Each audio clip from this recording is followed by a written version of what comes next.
Gunfight rages overnight as rebels flee into mountains. Uncertainty over remaining hostages.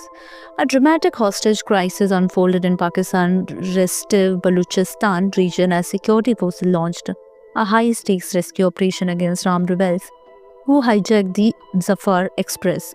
Over 150 passengers, including women and children, were freed after a deadly overnight gunfight that left at least 27 rebels dead. However, the fate of the remaining hostages remains uncertain as the crisis continues. The Zafar Express, carrying more than 400 passengers, was intercepted in a remote tunnel on its way from Quetta to Peshawar. The Balochistan Liberation Army, which later claimed responsibility for the hijacking, blew up the tracks, forcing the train to a halt.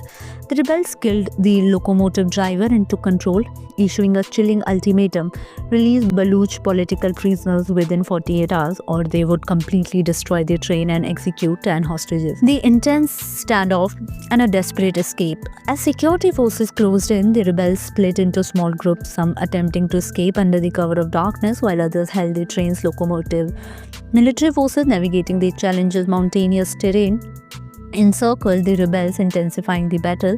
Reports indicate that some hostages were taken into the mountains, prompting a relentless pursuit by security personnel.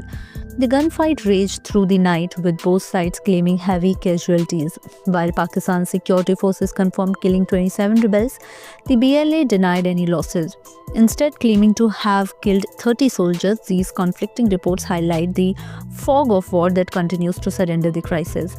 Emergency desks have been set up at Quetta and Peshawar railway stations to assist distressed relatives anxiously waiting for news of their loved ones. Meanwhile, Pakistani Prime Minister Shehbaz Sharif condemned the attack as a cowardly act of terrorism and vowed to thwart every conspiracy to spread unrest and chaos in Pakistan. Balochistan has long been a hotspot of insurgent activity, with separatist groups demanding independence and accusing the state of enforced disappearances.